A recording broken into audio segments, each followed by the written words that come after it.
சொல்ல வேண்டும். இந்த புதிய வக்ஃப் சட்டத்தை எதிர்த்து பேசுகின்ற நேரத்தில்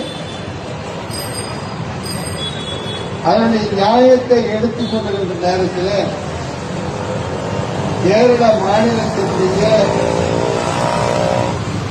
நாடாளுமன்ற உறுப்பினர் மத்திய அரசினுடைய அமைச்சர் அவர்கள் கேரள மாநிலத்தை சார்ந்தவர்களை பார்த்து, நீங்க என்ன சட்டமன்றத்தில் தீர்மானமா போடுறீங்க, சட்டமன்றத்தை எதுக்குமா செய்வீங்க, இன்னைக்கு ராத்திரி நாளைக்கு காலையில இந்த சட்டம் வந்ததும் உங்க தீர்மானம் கடல்ல போட்ட மாதிரி இருக்கும், கடல்ல கரைச்ச பெருங்காயம் மாதிரி ஆயிடும், அது இருக்கவே இருக்காது, நாங்க போட்ட சட்டம் இந்திய நாட்டில் முதல்வாக இருக்கும் அப்படின்னு சொல்லக்கூடிய ஒரு ஆணவ பேச்சை நான் பார்த்தேன். அந்த ஆணவ பேச்சு என்னவென்று பார்த்தால்,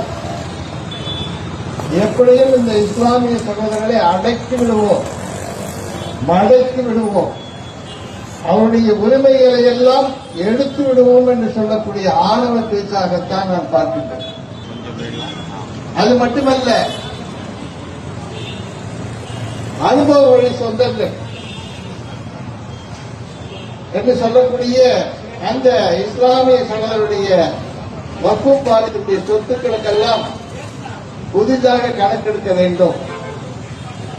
அந்த கணக்கெடுப்பின் மூலமாக அது ஊர்ஜிதம் செய்யப்பட வேண்டும் என்று கூறுகின்றார்கள்.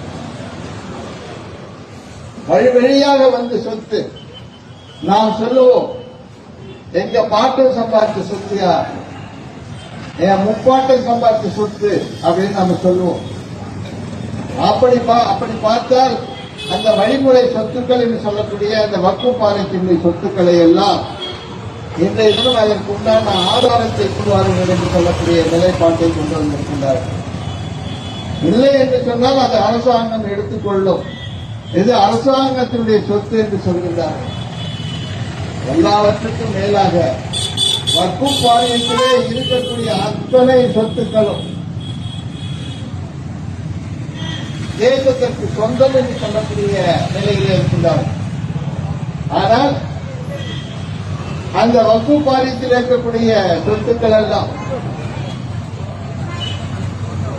நபிகள் நாயகத்திற்கு சொந்தம் என்பதுதான் உண்மை, இறைவனுக்கு சொந்தம் என்பதுதான் உண்மை.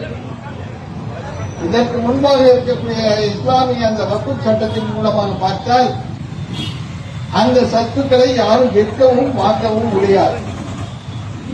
ஆனால் இன்றைய தினம் இருக்கக்கூடிய அந்த சொத்துக்களை அரசாங்கம் அவர்களுக்கு வேண்டிய நேரத்தில் எடுத்துக் கொள்ள முடியும்.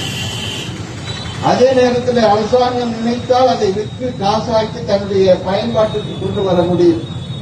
இதைத்தான் இன்றைய தினம் இருக்கக்கூடிய மத்திய அரசாங்கம் கொண்டு வந்திருக்கின்றது சொல்லலாம். இப்படி ஒரு மோசமான ஒரு நிலைப்பாடு, இந்த நிலைப்பாட்டை நாங்கள் நாடாளுமன்றத்திலே இந்த மக்களவையிலே பேசுகின்ற நேரத்தில் எதிர்த்து பேசுகின்ற நேரத்தில் அவருடைய ஆணவ பேச்சை பார்த்தோம். இதற்கு ஒரு முடிவு வராதா என்று சொல்லக்கூடிய ஏற்கக்கூடிய அளவில் நாங்கள் இருந்தோம். ஒருவர் கூட வெளியிலே செல்லக்கூடாது என்பதற்காக அந்த நாடாளுமன்றத்தில் அத்தனை பேரும் இருந்து எங்களுடைய வாக்குகளை தந்தோம். ஏறக்குறைய 231 பேர் என்று சொல்லக்கூடிய அந்த வாக்குகளை தந்தோம். ஆனால் அவர்கள் கிடைத்ததற்கும் நமக்கும் வித்தியாசம் என்று பார்த்தால் 50 வாக்குகள் தான் என்று சொல்ல வேண்டும். அந்த 50 வாக்குகளில் நாம் ஆந்திராவில் இருக்கக்கூடிய அந்த சந்திரபாபு நாயுடு அவர்கள் நமக்கு ஆதரவு தந்திருந்தால் நிச்சயமாக சட்டம் துறையை சந்தித்திருந்தது. ஆனால் வேண்டுமென்றே அவர்கள் அந்த நாடாளுமன்றத்திலே தன்னுடைய ஆதரவை தந்தார். அதேபோல நிதிஷ்குமார் அவர்கள்